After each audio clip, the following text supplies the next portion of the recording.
What's up, Mighty Warriors? Man, I look tired. I am tired. I just got off a 2-hour Bible study leading it for the church on the fast, which was amazing and powerful. Did the morning call this morning. So I'm doing a morning call every morning for 21 days, which is a 15-minute call. It ended up being an hour and 15 minutes because people stayed on for coaching. And then I'm also leading the Thursday night Bible studies. And so I'm going all in on this fast and coaching people, which is amazing. There were like 50 people on the call this morning, 50 people on the call tonight. And yeah, God is moving already, which is amazing. Here's the presentation. So I reached out to our pastor and I was like, hey, I'm going to put together like all this stuff. Like, would it be okay if I don't brand it to Royal City Church?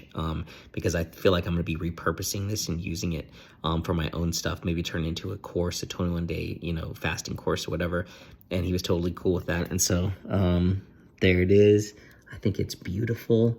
Went over a verse today, broke it down a little bit in the Greek, and then came up with this visual, which was basically like, when you're fasting, like, what are you going to choose? Are you going to choose the food? Are you going to choose Jesus? And so, yeah, that was awesome. And I can just feel God's going to use these 21 days. I just know God's going to do something big. It's taking a lot of energy. I mean, if you cannot tell, look at my eyes. I look wiped out. I'm also doing the fast, so I've only had some rice and vegetables today. I still have a whole thing of stuff to cook.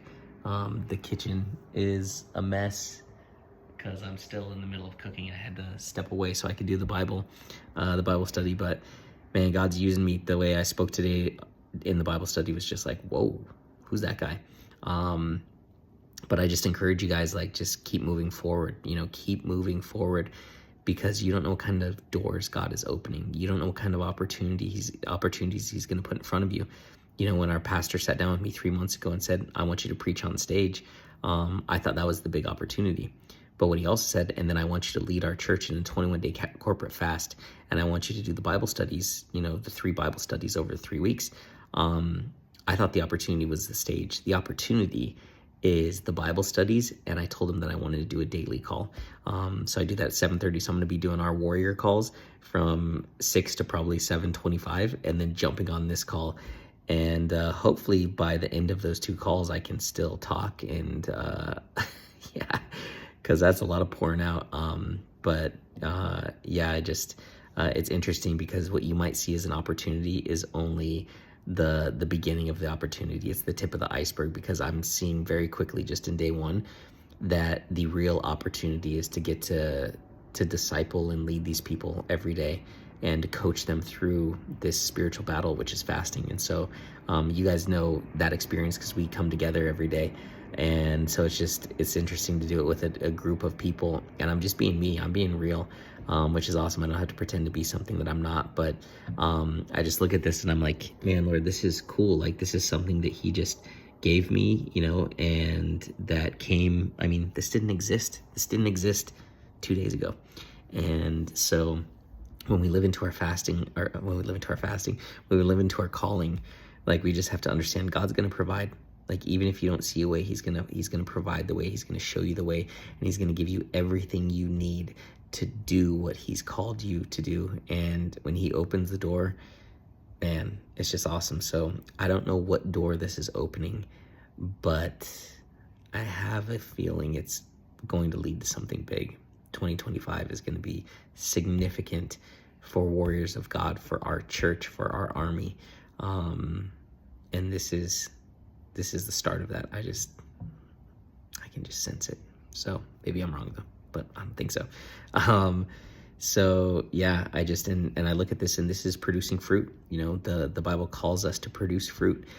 Jesus says that they will know your disciples when you produce fruit. And we'll also know, they'll know you're my disciples by how you love each other. But if you're my disciples, you're called to produce fruit, and fruit that's everlasting. And fruit in Greek, typically the definition is a result. Like, you're called to produce results. And I look at this and I'm like, man, this is a result. The fact that, my pastor's trusting me to lead a group of people in his church every day for 21 days and speak into them. He's not even on the calls, like, monitoring or patrolling it. Like, he's just trusting me with it. Just like he just trusted me on stage. He wasn't even there at the church when I spoke on stage.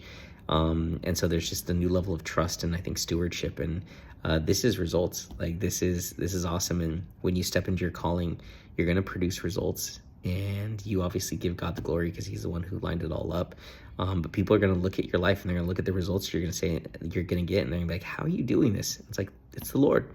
The Lord's just lining it up. And so I'm telling you guys that this whole thing with this fast and leading the church in the fast, it's going to produce a result that blows all of our minds. And I encourage you guys with your own calling, like, God's going to produce results that blow your mind over and over and over again. So be encouraged, be excited, and get to work on it. If you aren't already, work on it. If you are working on it, work on it a little bit more, because it's going to unlock something significant. So yeah, just had to share that. Love you guys.